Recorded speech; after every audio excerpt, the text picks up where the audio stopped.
Benvinguts al 6è capítol del nostre vi. Avui estem a la DO Montsant i justament aquest número 6 aquí vol dir moltes coses. La DO Montsant es troba a la comarca del Priorat, envoltant com un anell a la DO Q Priorat. Està formada per 6 subzones ben diferenciades i 6 tipus de sòl que expliquen la seva diversitat. Però més enllà d'aquesta riquesa natural, el Montsant és també un territori amb una història compartida. Masies i cellers que porten segles treballant la vinya i que avui segueixen escrivint el futur amb projectes que uneixen tradició i identitat. Aquí la Masia ens ho podem imaginar com un petit poble, realment, a l'època. Destacar que el cultiu de la vinya ja era el principal i el més important, el que es treballava aquí. També el pas, el camí que passa per aquí, per la Masia, pel Mas de les Moreres, doncs és un camí veïnal i públic, doncs era el camí de pas que connectava, diguéssim, el nord del Priorat amb el Baix Camp. Bé, la DO Montsant, tot i ser una DO petita, si alguna característica la diferència és que dins de la pròpia DO es poden distingir diferents zones en base a les característiques que hi pot haver en aquelles zones concretes. El que hem fet és els cellers d'aquí, com et dic, de Cornudella i de Molins, doncs ens hem associat i hem conformat aquesta associació de viticultors i elaboradors del nord del Montsant. Al final nosaltres ho descrivim una mica com el cooperativisme del segle XXI, perquè doncs, al final és tots els cellers d'aquí unir-nos per poder transmetre amb més força aquestes característiques d'aquí. Al Montsant Nord, els cellers han après a unir-se per defensar la seva identitat. I aquesta idea d'anar junts no és pas nova. Al Montsant, el cooperativisme ha estat clau des de fa més d'un segle.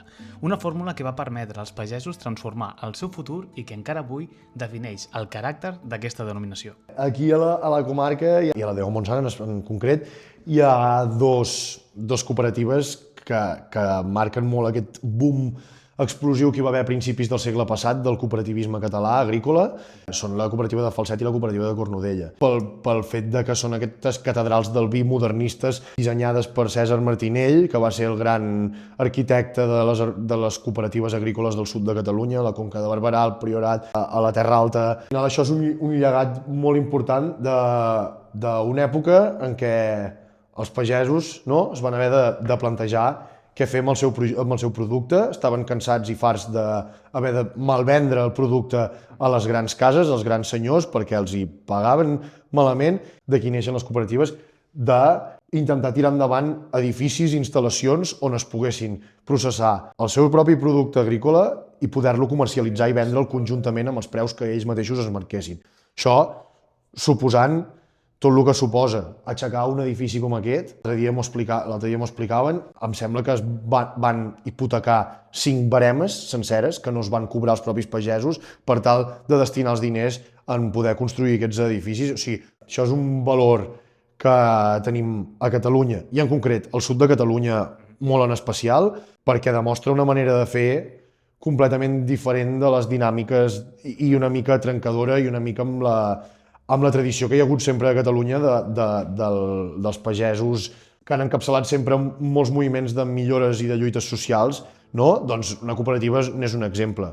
El cooperativisme ha estat un dels grans pilars del Montsant i encara avui n'és una mostra de força col·lectiva, però aquesta denominació també es construeix des dels projectes personals, on cada viticultor i enòleg hi deixa la seva empremta. A Capçanes, el celler Cal Castellnou n'és un bon exemple. Pagesos de tota la vida amb l'empenta d'amics i joves enòlegs han iniciat un projecte propi, carregat de caràcter i amb la mirada posada en el futur. I si anem més al sud, als Guiamets, trobem un altre exemple de caràcter i arrelament a la comarca, que és el celler Cal Bassó. Estem aquí a la part més del sud de la comarca del Priorat, és la part de més a baix, perquè després hi hauria la serra d'Almos i després ja ens n'aniríem com a la part de la Ribera. I llavors estem al poble dels Guiamets. Aquí és on antigament, fa molts anys, venien gent de la població francesa del sud de França. Hi ha un lloc que es diu Metz. I llavors la gent els guiava com per fer tot el comerç del vi i llavors els guiava. La nostra família havíem viscut aquí durant més de 4 generacions en aquesta casa, que és Cal Bassó, en una casa. Els meus avis es dedicaven al cultiu de cireres, que és com el tercer cultiu. Seria primer la vinya, els olivers i després la cirera. Però quan ells ja es van jubilar i ja no es dedicaven a això, doncs, vam decidir als baixos de la casa arreglar-ho i fer un celler. I llavors tenim coses que vam poder aprofitar quan tenim la càmera frigorífica, que l'utilitzem molt pel raïm i per estabilitzar vi i tot això. Sí, hem com reaprofitat una mica el que ja hi havia, no? I ja tenim el celler i aquí al Montsant, per mi, fer vi... O sigui, al Priorat potser tenim un perfil més clàssic, no? I en canvi aquí al Montsant, doncs, per una persona com jo, una enòloga, així que com que ens acabem de graduar, ens agrada com fer coses diferents, no? I noves. Aquí hi ha molt més joc, és molt més divers, tens tipus de sols diferents, tens varietats, tens clons, és més versàtil, saps? Hi ha més diversitat, sí. La DEO Montsant és això, diversitat i oportunitats. Un territori que combina arrels i futur, tradició i innovació, i que segueix donant vida a tota la comarca.